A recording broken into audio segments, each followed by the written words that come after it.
আসসালামু আলাইকুম, স্বাগত জানাচ্ছি আরো একটা নতুন অ্যানালাইসিস ভিডিওতে। তো ভিডিও শুরুতেই আমরা দেখতে পাচ্ছি যে গোল্ড এই সাইডওয়ে রেঞ্জ থেকে বের হয়েছে গতকালকে। আমরা দেখতে পাচ্ছি যে এই যে এরিয়াটা, এই এরিয়াটা ক্রস করেছিল। ক্রস করে প্রাইস উপরে সাস্টেইন করতে পারেনি। প্রাইস আবারও নিচে নেমে আসছে এবং আজকে এশিয়া সেশনেই প্রাইস আবারও কিছুটা আপ হচ্ছে। এখন প্রশ্ন হচ্ছে যে প্রাইস কি আপ হবে নাকি ডাউন হবে? এই প্রশ্নের উত্তর খুঁজবো আজকে। আমাদের ট্রেডিং প্ল্যান কি হতে পারে ইত্যাদি বিষয়গুলো নিয়ে এই ভিডিওতে আলোচনা করব। তাই ভিডিওটা স্কিপ না করে শুরু থেকে শেষ পর্যন্ত দেখতে থাকুন। আমরা যদি শুরুতে ইকোনমিক ক্যালেন্ডার দেখে আসি তাহলে আমরা দেখতে পাচ্ছি যে আজকের দিনে ব্যস্ত একটা ইকোনমিক ক্যালেন্ডার আমরা পেয়ে যাব। আমরা যদি দেখি তাহলে এই যে নিচের দিকে অনেক ডেটা আমরা দেখতে পাচ্ছি। বিশেষ করে আজকের দিনে আমরা জবলেসের ডেটাগুলো পেয়ে যাব। জব ডেটাগুলোর সাথে সাথে আমরা একই সাথে পিপিআই ডেটাগুলোও কিন্তু আজকে পেয়ে যাব, যা অত্যন্ত গুরুত্বপূর্ণ ভূমিকা রাখবে।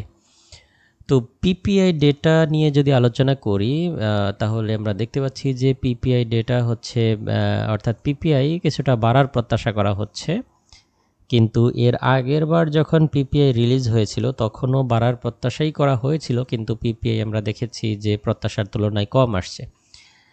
তো সেই হিসেবে আমরা যেহেতু সিপিআইটাও কম আসছে, গত সপ্তাহে আমরা যেটা দেখতে পেলাম যে সিপিআইও কিন্তু কম আসছে, তো পিপিআই এই প্রত্যাশা পূরণ নাও করতে পারে। এটা হচ্ছে প্রথম বিষয়। তো পিপিআই যদি এই প্রত্যাশা পূরণে ব্যর্থ হয় তাহলে ডলার কিছুটা দুর্বল হয়ে যেতে পারে। একই সাথে আমরা যদি জব ডেটাগুলোর দিকে তাকাই তাহলে জব ডেটাগুলো দেখতে পাচ্ছি যে জব এইটা ডলারের জন্য পজিটিভ আশা করা হচ্ছে, বাকি ডেটাগুলো কিন্তু কিছুটা ডলারের জন্য নেগেটিভ আশা করা হচ্ছে। তো দেখা যাক আসলে পরিশেষে রেজাল্ট কি আসে। বর্তমানে ডোনাল্ড ট্রাম্প প্রশাসন তো এই ডেটাগুলোও নিয়ন্ত্রণ করার চেষ্টা করছে, আমরা যেটা দেখতে পাচ্ছি। তো ডেটা রিলিজ হওয়ার পরে আমরা আসলে পুরো বিষয়টা ব্যাখ্যা করতে পারবো।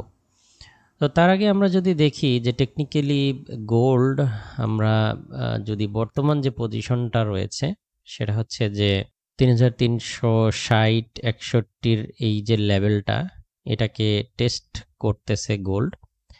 তো এই লেভেলটাকে, এটা কিন্তু একটা সাপোর্ট জোন। আপনারা যদি দেখেন তাহলে এই যে এই দিকটাই কিন্তু সাপোর্ট তৈরি করে ফেলেছিল মার্কেট। যদিও এই জোনটাকে ক্রস করেছে, ক্রস করে আবারও কিন্তু এই জোনটাকেই টেস্ট করতেছে। তো এই জোনের উপরেই যদি প্রাইস সাস্টেন করে তাহলে প্রাইসটা আরও কিছুটা আপ হবে। তো সেই হিসেবে প্রাইসটা কতটুকু আপ হতে পারে, আমি এখানে যেটা দেখতে পাচ্ছি যে 3360 থেকে 61 এই জোনের উপরে যদি প্রাইস সাস্টেন করে তাহলে প্রাইস কিছুটা আপ হবে। সেই ক্ষেত্রে প্রাইস আপ হতে পারে, যেটা আমরা ধারণা করছি প্রাথমিক পর্যায়ে এই তো 3370-75 কিংবা পরবর্তীতে 3383 থেকে 84 এই এরিয়া পর্যন্ত প্রাইস উঠে আসতে পারে।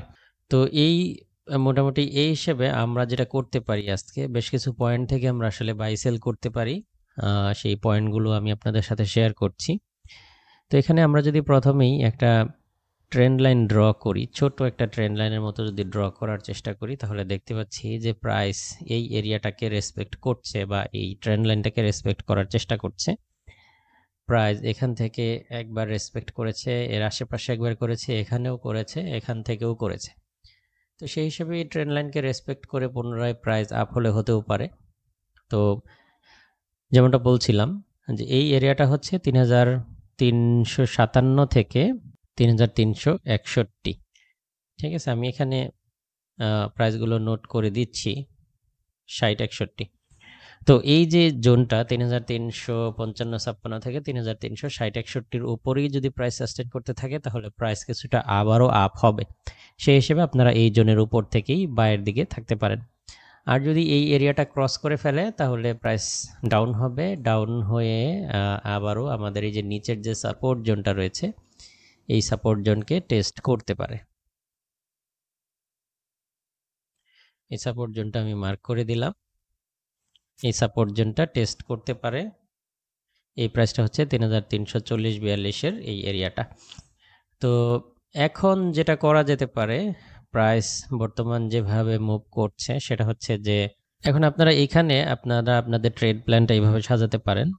যদি প্রাইস এই 3355-56 বা 60 উপরে সাস্টেন করে তাহলে এখান থেকে প্রাইস আপ হবে, সেই ক্ষেত্রে এই জোনের থেকে বাইরের চিন্তা ভাবনা করতে পারেন।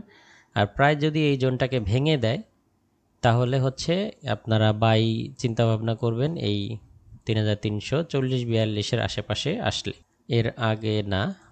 আর এই সব যদি ক্রস করে ফেলে, এই সব কিছুই যদি ক্রস করে ফেলে তাহলে প্রাইস 3324 কিংবা আরও নিচে ডাউন হবে, সেই ক্ষেত্রে সেলের চিন্তা ভাবনা করা যেতে পারে। তো এটাকে আবার দুইটা ভাগে ভাগ করা যেতে পারে। আপনারা যাদের ব্যালেন্স বেশি আছে, এতটুকু রিস্ক নিতে পারবেন, তারা যেটা করতে পারেন, প্রথমে এই জোনগুলো থেকে বাই নিতে পারেন, এটা ড্র ডাউন করলে আরও একটা বাই এদিক থেকে নিতে পারেন। আর যাদের ব্যালেন্স কম তারা এখানে বাই নিলে, যদি নেন আর কি, তাহলে এই 3350 এই এরিয়ার আশেপাশে স্টপ লস দিয়ে রাখবেন। এতটুকু রিস্ক নিতে যাবেন না, এখানে অনেক পিপস, গোল্ডের ক্ষেত্রে এতটুকু রিস্ক অনেক। তো সেই ক্ষেত্রে সেই হিসেবে ট্রেডগুলো ম্যানেজ করবেন আর কি। আর সব কয়টার স্টপ লস দিবেন হচ্ছে এই এরিয়ার নিচে এখানে। আর আজকের দিনে যদি 3380-83 আশেপাশে পেয়ে যান, এখান থেকে সেলের চিন্তা ভাবনা করতে পারেন। আর এখান থেকে সেল নিলে স্টপ লসটা এই জোনের ওপরে, অর্থাৎ 3385-86 আশেপাশেই দিয়ে রাখবেন। তো এই হচ্ছে মোটামুটি আজকের দিনের ট্রেডিং প্ল্যান, আশা করি বুঝতে পেরেছেন।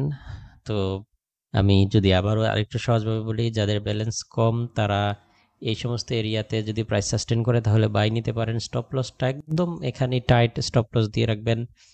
যাদের ব্যালেন্স বেশি, একটু রিস্ক নিতে পারবেন, তারা এখান থেকে বা এই প্রাইজের আশেপাশে আরও একটা রিকভারি নিতে পারেন, সবকটার স্টপ লস এখানে দিতে পারেন।